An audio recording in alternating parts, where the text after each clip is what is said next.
अस्सलाम वालेकुम। अगर आप भी क्रिप्टो इन्वेस्टमेंट करते हैं या ट्रेडिंग करते हैं, किसी भी तरीके से क्रिप्टो में इन्वॉल्व हैं, तो आप कभी भी किसी भी किस्म की क्रिप्टो की कोई भी वीडियो देखें ना, उसके नीचे आपको हमेशा एक किस्म का कमेंट लाजमी मिलेगा कि बहुत अच्छा कंटेंट है। मेरा एक छोटा सा सवाल है कि मेरे पास एक वॉलेट है जिसमें मेरे कुछ पैसे फंसे हुए हैं, उसका ये फ्रेज़ है जो मतलब जो 12 कोड होता है वो डाल देंगे और उसके बाद बोलेंगे कि काइंडली मेरे पैसे निकालने में रिकवर करवाएं। अब ये एक बहुत बड़ा स्कैम है, ठीक है।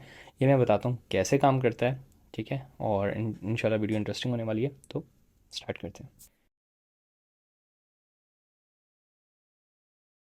वीडियो को बाकायदा तौर पे आगाज़ करने से पहले एक छोटा सा introduction. My name is Umair और मैं फाइनेंस रिलेटेड वीडियोस बनाता हूँ। इसमें stock market, mutual fund, shares, crypto, every other thing जो कि किसी तरीके से आपको शायद फाइनेंशियली पैसे कमा के दे सके या कोई प्रोडक्टिव रोल रख सके आपकी सोसाइटी में या आपकी लाइफ में, तो मैं वो इस चैनल के ऊपर कवर कर रहा होता हूँ। तो अगर आप भी फाइनेंशियली इंडिपेंडेंट बनना चाहते हैं तो पॉसिबली इस चैनल का सब्सक्रिप्शन आपके लिए काफ़ी ज़्यादा हेल्पफुल साबित हो सकता है। तो चलते हैं वीडियो की तरफ।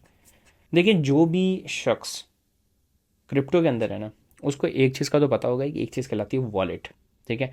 क्योंकि आमतौर पे जो नया शख्स आता है ना कभी भी क्रिप्टो की दुनिया के अंदर, वो आमतौर पे जो पैसे रखता है वो वॉलेट के अंदर नहीं, वो एक्सचेंजेस पे रखता है। सेंट्रलाइज एक्सचेंजेस जैसे बाइनेंस हो गई, OKX हो गई, बिटगेट हो गई, मैक्सी हो गई, ये सारी एक्सचेंजेस हैं। जैसे कि स्टॉक मार्केट होती है, इसी तरह ये एक्सचेंज होते हैं जिसमें एक CEO होता है। अब इसमें जो फंड पड़े हुए हैं वो एक्सचेंज के अंदर हैं। अगर एक्सचेंज भाग गई तो आपके फंड भी गए, ठीक है। और अगर एक्सचेंज ने आपको ब्लॉक कर दिया तब भी आपके फंड गए। तो ये सेंट्रलाइज्ड होती हैं, इसमें जो कंपनी होती है उसके पास बहुत कंट्रोल होता है। लेकिन इसका फ़ायदा क्या होता है कि जब आपको कंपनी के हाथ में कंट्रोल होता है, तो आप कोई भी टोकन वगैरह बेचते हैं तो वो एक्सचेंज पे बेचते हैं। यानी कि मैंने भी अकाउंट खुलवाया हुआ है एक्सचेंज के ऊपर, आपने भी खुलवाया हुआ है, और हमने आपस में एक्सचेंज कर लिया, उस पर एक छोटी सी ट्रेडिंग फीस काउंट काट ली, ठीक है। अब उसमें प्रॉब्लम क्या आती है कि जो एक्सचेंजेस होती हैं उस वो सेंट्रलाइज हैं, कभी भी आपको ब्लॉक कर सकती हैं, कभी भी कुछ भी कर सकती हैं, ठीक है। तो इसके लिए जो लोग करते हैं वो करते क्या है कि प्राइवेट वॉलेट्स बनाते हैं। अब ये क्रिप्टो वॉलेट जो होता है वो ऐसा वॉलेट होता है, यूँ समझे एक पर्स होता है जो कि आपकी मलकियत होता है। इसका जो रिकॉर्ड होता है वो ब्लॉकचेन पे होता है, यानी कि इन सेंस के क्रिप्टो के जो डेटाबेस है उसमें अवेलेबल होता है, ठीक है। अब अगर आप एक्सचेंज पे पैसे नहीं लेके जाना चाहते और डायरेक्टली वॉलेट के अंदर ही पैसे कोई टोकन ख़रीद के बेचना चाहते हैं, ठीक है, वॉलेट के अंदर ही ऐसा करना इजाज़त है, लेकिन इससे पैसे ज़्यादा लगते हैं। इस चीज़ को कहते हैं स्वैप करना, ठीक है। यूँ समझें कि आपने एक गिलास से पानी दूसरे गिलास में डाल दिया, ठीक है। इसमें एक फ़ीस तो लगती है स्वैपिंग फ़ी, ठीक है। और दूसरी फ़ीस लगती है इसके अंदर जो स्लीपेज होता है, यानी कि एक गिलास से जब पानी दूसरे गिलास में डल रहा है तो उसमें कुछ ना कुछ पानी नीचे गिरेगा, वो स्लीपेज फ़ी कहलाती है। इसी तरह समटाइम्स एक मज़ीद फ़ीस देनी पड़ती है जिसको कहते हैं प्रायोरिटी फ़ी, कि भाई मेरे गिलास में पहले पानी डालो। तो ये वॉलेट्स के अंदर यूँ समझेंगे ब्लैक मार्केट है, और हर चीज़ आपने खुद ही करनी है और मुख्तलिफ़ किस्म की फ़ीसें देनी पड़ती हैं। तो जब भी आपको कोई भी टोकन एक्सचेंज करना पड़ता है प्राइवेट वॉलेट्स में, तो बहुत ज़्यादा पैसे लगते हैं, ठीक है। अब बात करते हैं वो जो हमारे पास चल रहा है ना स्कैम, वो क्या है और ये क्यों बार बार आपको कमेंट्स के नीचे ऐसे आपको मिलते हैं कि 12 फ्रेज़ का मेरा सीक्रेट की है। वॉलेट की सीक्रेट की दे देंगे, वॉलेट का फ्रेज़ दे देंगे, सब कुछ दे देंगे, किसी तरह वो बंदा वॉलेट खोल ले।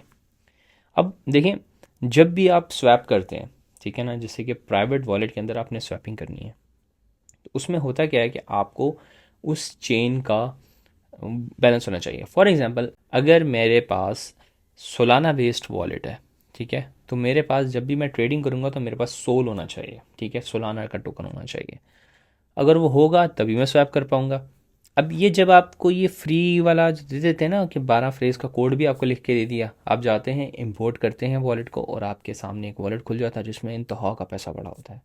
सम टाइम तो 1-1 करोड़ डॉलर भी पड़े हुए दिख जाएंगे आपको, यार इतने पैसे पड़े हुए हैं, इस बंदे को निकालने नहीं आ रहे थे, तो बेवकूफ़ है, मैं निकाल लेता हूँ।